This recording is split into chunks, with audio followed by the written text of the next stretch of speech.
1963 उत्तर प्रदेश के जालौन जिले के गुरहा कैरवा गांव में मिट्टी की झोपड़ी में एक कन्या ने जन्म लिया। नाम रखा गया फूलन। मिट्टी सी सीधी पर आंखों में चमक थी, करीबी इतनी कि पेट भर खाना भी कभी कभी सपना बन जाता। पिता देवी दीन मल्लाह छोटी सी जमीन पर मेहनत करते, लेकिन गांव के ठाकुरों की जमीन और जुल्म दोनों बड़े थे। फूलन बचपन से ही तेज तर्रार थी। जब लड़कियां मिट्टी के घरौंदे बनाती, वो लकड़ी की लाठी लेकर खेत की मेड़ पर झगड़ती। उसके अंदर विद्रोह था जो अभी बस जागना बाकी था। एक दिन फूलन के पिता की जमीन पर ठाकुर श्री राम सिंह ने कब्जा कर लिया। देवी दीन ने जब विरोध किया तो गांव के लोग बोले, ठाकुर से लड़ाई अपने घर के छप्पर तक बिक जाएंगे। लेकिन फूलन नहीं मानी। महज 11 साल की उम्र में वो पंचायत पहुंची और ठाकुर के सामने बोली, जमीन हमारी है, हम नहीं देंगे। पंचायत में सन्नाटा छा गया। लोगों ने ताना मारा, मल्लाह की लड़की जुबान दिखा रही है। ठाकुर से उस दिन से फूलन गांव की बेबाक कहलाने लगी। पर इसी जिद ने उसकी जिंदगी को आग की राह पर डाल दिया।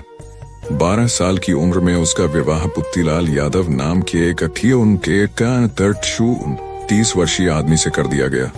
फूलन ने ना कहा, पर कौन सुनता उस जमाने में एक लड़की की ना। ससुराल में उसे ताने मार और दर्द ही मिले। एक दिन जब पुत्तीलाल ने उसे बेरहमी से पीटा, फूलन ने कहा, तुम पति नहीं जालिम हो। वो घर छोड़कर वापस अपने गांव लौट आई। समाज ने उसे बदनाम किया। आवारा, जिद्दी, बेइज्जत हर नाम से पुकारा गया। पर फूलन चुप नहीं रही। उसे अब अपने अस्तित्व के लिए लड़ना सीखना था। फूलन की जिंदगी में अगली चोट तब लगी जब ठाकुरों ने उस पर चोरी का झूठा इल्जाम लगाया। गांव वालों के सामने उसकी पिटाई की गई। पुलिस आई और फूलन को जेल में डाल दिया गया। जेल की अंधेरी कोठरी में उसने पहली बार जाना कि कानून और इंसाफ दोनों अमीरों के दोस्त हैं। लेकिन उस कोठरी में ही फूलन ने कसम खाई, जिस दिन बाहर निकली सबका हिसाब चुकाऊंगी। कुछ महीनों बाद वो रिहा हुई, पर गांव ने उसे अपनाने से इनकार कर दिया। फूलन भटकती रही और एक दिन चंबल घाटी की तरफ चली गई। वहीं उसकी मुलाकात हुई डकैत बाबू गुर्जर से, जो महिलाओं का सम्मान नहीं शिकार समझता था। बाबू गुर्जर के गिरोह में ही था एक दूसरा डकैत, विक्रम मल्लाह। विक्रम फूलन का हमदर्द बना। वो भी मल्लाह था और जानता था ठाकुरों का जुर्म क्या होता है। धीरे धीरे फूलन और विक्रम में भरोसा और फिर प्यार पनपा। लेकिन ये प्यार चंबल की बंदूकों के बीच खड़ा था। हर वक्त मौत की परछाई साथ थी। एक रात ठाकुर श्री राम और ललन सिंह ने विक्रम पर हमला करवाया। विक्रम मारा गया, फूलन को पकड़ लिया गया। उसे कई दिनों तक अत्याचार सहने पड़े, जिस दर्द का जिक्र फूलन ने बाद में अपने बयान में किया। वो हर इंसान की रूह हिला देने वाला था। फूलन टूटी नहीं, वो राख बनकर नहीं, अग्नि बनकर लौटी। फूलन ने चंबल के जंगलों में अपनी टोली बनाई। अब वो फूलन देवी नहीं, चंबल की रानी बन चुकी थी। उसके नाम से पुलिस भी डरने लगी। वो गरीबों की मदद करती, महिलाओं को सम्मान देती। लेकिन ठाकुरों के जुल्म का बदला लेना उसका मकसद था। फिर आया वो दिन जिसने उसे इतिहास में अमर कर दिया। 14 फरवरी 1981, कानपुर के पास का गांव बेहमई, वो गांव जहां उसके साथ अत्याचार हुआ था। उस दिन फूलन अपने गिरोह के साथ वहां पहुंची। चारों ओर सन्नाटा। वो बोली, कौन कौन ठाकुर है यहाँ? कई लोग सामने आए। फूलन की आंखों में आग थी। आज इंसाफ मिलेगा, अपने तरीके से उसने कहा। और फिर गोलियां चलीं। 22 ठाकुर मारे गए। पुलिस, सरकार, अखबार, सब जगह हलचल मच गई। देश में पहली बार किसी औरत ने अपना इंसाफ खुद किया था। अब फूलन देवी भारत की सबसे वांटेड अपराधी बन चुकी थी।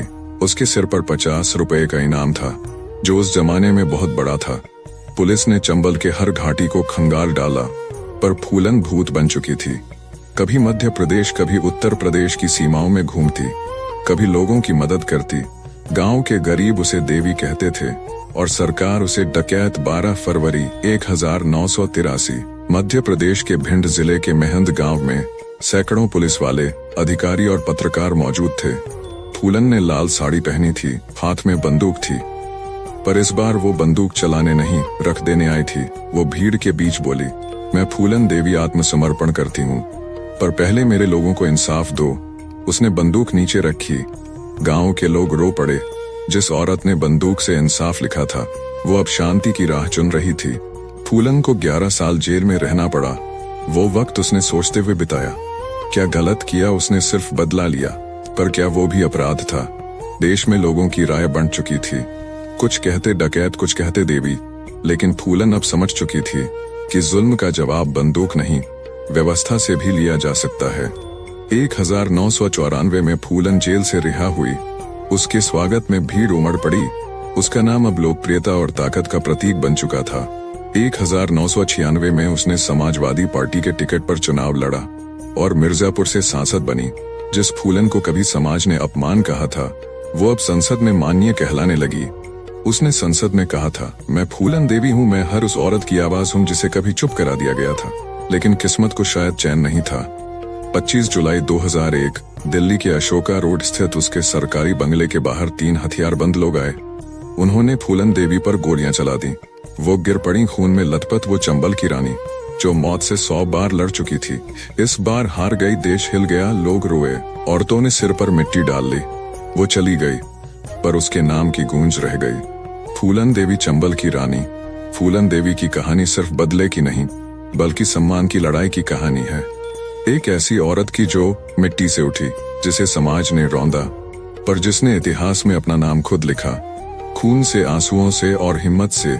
आज भी जब कोई औरत अन्याय के खिलाफ खड़ी होती